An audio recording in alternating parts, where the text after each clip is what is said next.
Immunity और passive immunity.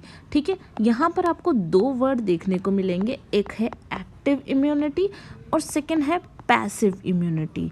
अब देखो नाम दोनों को सेम है, आप इजीली इसको समझ पाओगे कि एक्टिव इम्यूनिटी और पैसिव इम्यूनिटी में डिफरेंस क्या है।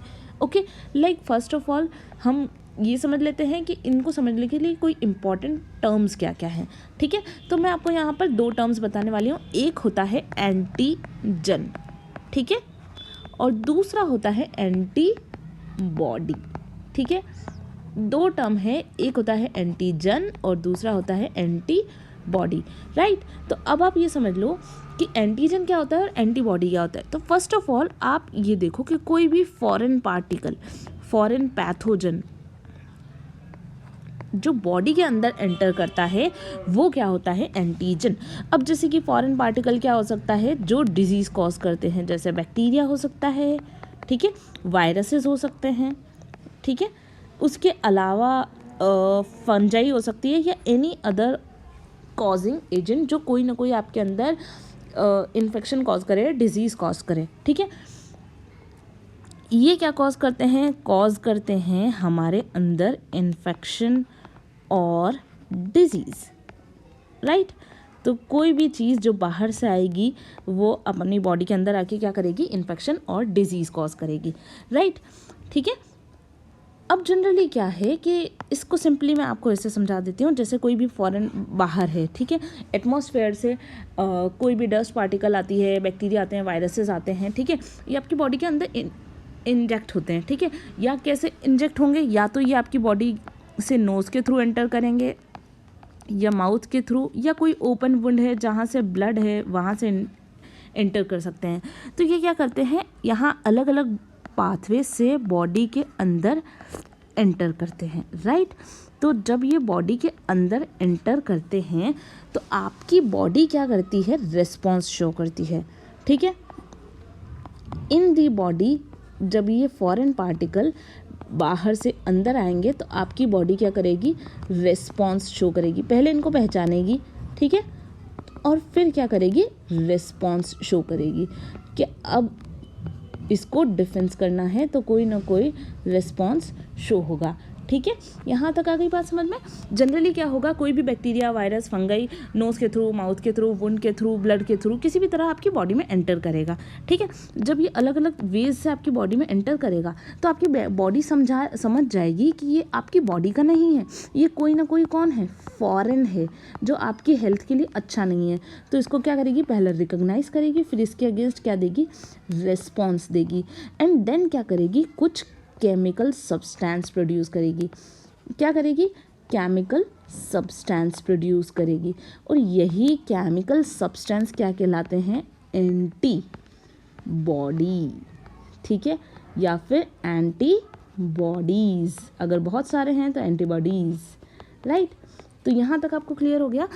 तो जनरली देखो क्या हो रहा है, अब यहाँ पर आप देखो एंटीजेंस हैं, ये एंटीजेंस क्या हैं, बाहर के हैं, ये बॉडी के अंदर एंटर करेंगे और बॉडी क्या करेगी, इनसे बचने के लिए इस फर्स्ट ऑफ ऑल इनको रिकॉग्नाइज करेगी। ठीक है, जब बॉडी ने इनको रिकॉग्नाइज किया है तो ये कैसे रिकॉग्नाइज करेगी, फॉरेन है, देन रिकॉग्निशन होगा, देन उसके बाद रिस्पॉन्स होगा। रिस्पॉन्स में क्या होगा, कोई ना कोई केमिकल सब्सटेंस रिलीज़ होता है। ठीक है, अब आप पूछोगे केमिकल सब्सटेंस क्या होता है, जैसे आपकी बॉडी में ऑयल रिलीज़ होता है, सलाइवा रिलीज़ होता है, टीयर्स रिलीज़ होते हैं, तो ये भी क्या है, कहीं ना कहीं हम इनको कह सकते हैं कोई ना कोई केमिकल सब्सटेंस है, बायोकेमिकल सब्सटेंस है। तो इसी तरह आपकी बॉडी में भी क्या है, एंटीबॉडीज़ प्रोड्यूस होंगे, और ये एंटीबॉडी कब प्रोड्यूस होंगे, जब इनकी रिक्वायरमेंट होगी, और रिक्वायरमेंट कब होगी, जब क्या होगा, बैक्टीरिया, वायरसेस और ये सब एंटर करेंगे। ठीक है, तो ये हमने समझ लिया एंटीजन क्या होता है और एंटीबॉडी क्या होता है। आ गई आपको बात समझ में यहाँ तक। अब हम देख लो एक सिंपल बात समझ लेते हैं, एक्टिव इम्यूनिटी क्या होता है। अब हम ये समझने वाले हैं कि एक्टिव इम्यूनिटी क्या होता है, फिर हम समझेंगे पैसिव इम्यूनिटी क्या होती है। जब भी कोई फॉरेन पार्टिकल, जैसे मैंने अभी बताया आपको, फॉरेन पैथोजन जो है, ये पैथोजन आपकी बॉडी में एंटर करेगा तो आपकी बॉडी इसके अगेंस्ट क्या करेगी, रिएक्शन करेगी, रिस्पॉन्स शो करेगी, रिएक्ट करेगी।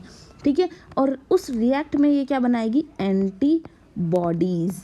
ठीक है, कोई फॉरेन पार्टिकल बाहर से आया और आपकी बॉडी ने उसको पहचाना और उसके अगेंस्ट एंटीबॉडी बनाया।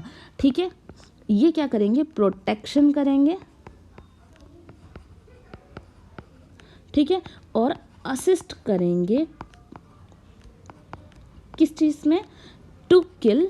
बहुत लंबी चौड़ी प्रोसेस होती है, मल्टीपल स्टेप रिएक्शंस होती है, बहुत सारे मॉलिक्यूल्स इन्वॉल्व होते हैं, बहुत सारे बॉडी के सिस्टम, जो इम्यून सिस्टम के अलग अलग पार्ट्स है वो इन्वॉल्व होकर और फिर क्या करते हैं, पैथोजन को किल कर देते हैं, ठीक है।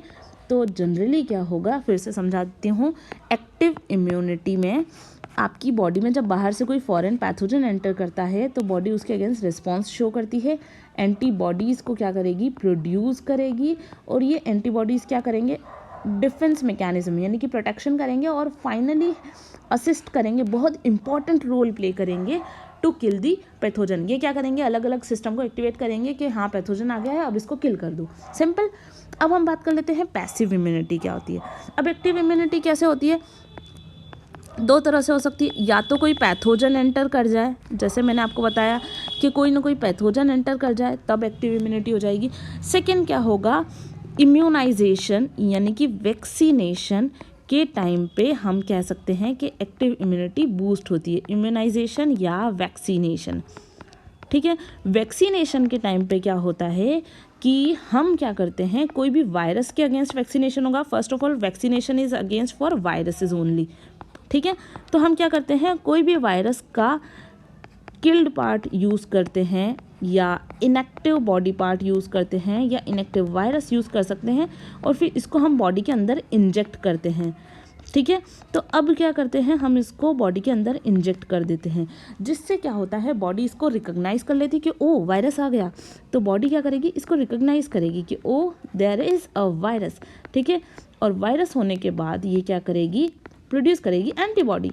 तो ये क्या हो गया, दोनों केसेस में आपकी खुद की बॉडी, आपकी खुद की जो बॉडी है वो एंटीबॉडीज़ प्रोड्यूस कर रही है, राइट। दोनों केसेस में आपकी खुद की बॉडी एंटीबॉडीज़ प्रोड्यूस कर रही है और इसी वजह से आपका इम्यून सिस्टम एक्टिवेट हो रहा है। अल्टीमेटली क्या हो रहा है, आपका जो इम्यून सिस्टम है वो एक्टिवेट हो रहा है, ठीक है। इम्यून सिस्टम एक्टिवेट हो रहा है, चाहे हम उसको वैक्सीन देकर करवाएं और चाहे तो हम उसको नेचुरली, जब पैथोजेंस आते हैं तब वो एक्टिवेट हो जाता है। तो इन दोनों केसेस में क्या होता है, आपका इम्यून सिस्टम एक्टिवेट हो गया है, राइट। और ये एक नेचुरल प्रोसेस है जो बॉडी के अंदर हो रही है, ठीक है, नेचुरल बॉडी के अंदर, राइट। अब हम बात कर लेते हैं पैसिव इम्यूनिटी क्या होता है, ठीक है। सेकेंड हम बात कर लेते हैं पैसिव इम्यूनिटी क्या होता है। देखो फर्स्ट ऑफ ऑल हमने वहाँ पढ़ा था कि बॉडी एंटीबॉडीज़ प्रोड्यूस कर रही है, ठीक है। तो पैसिव इम्यूनिटी के अंदर क्या करते हैं, एंटीबॉडीज़ बाहर से ले लेंगे, सिंपल है, taking antibodies outside from the body, ठीक है, बहुत सिंपल है। अब जनरली क्या हो रहा है, जब आपकी बॉडी खुद से प्रोड्यूस नहीं कर रही है, बहुत से, ज़रूरी नहीं है कि हम हमेशा या तो वैक्सीनेशन कराएं, कुछ केसेस में क्या होता है बॉडी के बाहर से एंटीबॉडीज़ आती है, ठीक है। तो अब हम उसको क्या कहते हैं, पैसिव इम्यूनिटी, ठीक है। और मैंने आपको ये बता दिया कि एंटीबॉडीज़ क्या होता है और एंटीजेंस क्या होते हैं, ठीक है। तो अब हम बात कर लेते हैं कि एंटीबॉडीज़ बाहर से कब आएंगे। देखो जब मदर होती है, जब मदर न्यू बॉर्न चाइल्ड को फीड करती है, ठीक है, तो जो चाइल्ड न्यू बॉर्न फीड होता है तो वो उसमें क्या है कि जो मदर का मिल्क होता है, ऐसा कहते हैं ना, मदर मिल्क बहुत इंपॉर्टेंट होता है, क्यों, क्योंकि उस मदर के मिल्क को हम क्या कहते हैं, कोलोस्ट्रम, ठीक है। और ये क्यों इंपॉर्टेंट होता है, क्योंकि इसके अंदर बहुत सारे विटामिन होते हैं, एसेंशियल न्यूट्रिएंट्स होते हैं, और इसके साथ साथ इसके अंदर होता है IgA, ठीक है। IG मतलब है इम्यूनोग्लोब्यूलिन, ठीक है, इम्यूनोग्लोब्यूलिन, ग्लोब्यूलिन प्रोटीन होता है, इम्यून सिस्टम में एक्टिवेट होता है, तो इम्यूनोग्लोब्यूलिन A, और सिंपली हम करेंगे तो एंटीबॉडी, ठीक है। एंटीबॉडीज़ भी को हम क्या कहेंगे, इम्यूनोग्लोब्यूलिन, ठीक है। 5 तरह के इम्यूनोग्लोब्यूलिन होते हैं, ठीक है।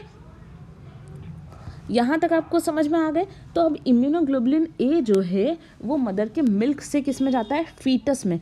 तो अब यहाँ बेबी में। तो अब यहाँ पर ये जो बेबी है, बेबी को रेडीमेड क्या मिल गया, एंटीबॉडी मिल गया, तो मिल गया ना। तो ये कौन सी एक्टिव इम्यूनिटी हो गई, पैसिव इम्यूनिटी।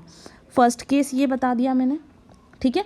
सेकंड केस में क्या हो रहा है कि मदर जो होती है जब फीटस डेवलप हो रहा होता है, ठीक है, पहले वाला मैंने बताया डिलीवरी के बाद में मिल्क के थ्रू, तो फीटस जो है डेवलप हो रहा होता है तो वो किससे कनेक्टेड रहता है, प्लेसेंटा से। प्लेसेंटा, ठीक है, जिसमें अम्बिलिकल कॉर्ड होती है, प्लेसेंटा से कनेक्टेड रहता है, और प्लेसेंटा से कनेक्ट होने की वजह से वो क्या ट्रांसफ़र करता है, न्यूट्रिएंट्स ट्रांसफ़र करता है, उसके साथ साथ ऑक्सीजन ट्रांसफ़र करता है, at the same time waste material ले लेता है, कार्बन डाइऑक्साइड ले लेता है, ये दोनों चीज़ें ट्रांसफ़र करता है। इसके साथ वो एक और चीज़ ट्रांसफ़र करता है, और वो एक और क्या है, इम्यूनोग्लोबुलिन।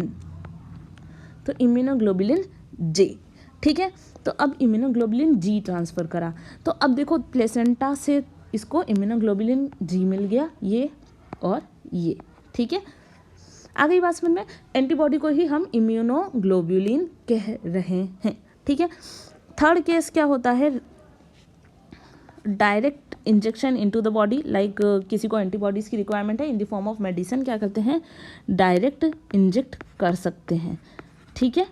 तो ये 3 वेज हैं जिसके थ्रू हम क्या कर सकते हैं, पैसिव इम्यूनिटी डिटरमाइन कर सकते हैं। एक with the help of colostrum यानी कि मदर मिल्क, सेकेंड हम कह सकते हैं जो मदर प्लेसेंटा है वो ट्रांसफ़र करती है, और थर्ड क्या कर सकते हैं, हम डायरेक्ट इंजेक्ट कर सकते हैं, ठीक है। तो we covered active immunity and passive immunity, so this is all about today. So thank you and do revise, और आप चाहें तो इसको पॉज करके नोट्स भी बना सकते हैं, तो if it is required so you can take notes also. Okay, thank you so much.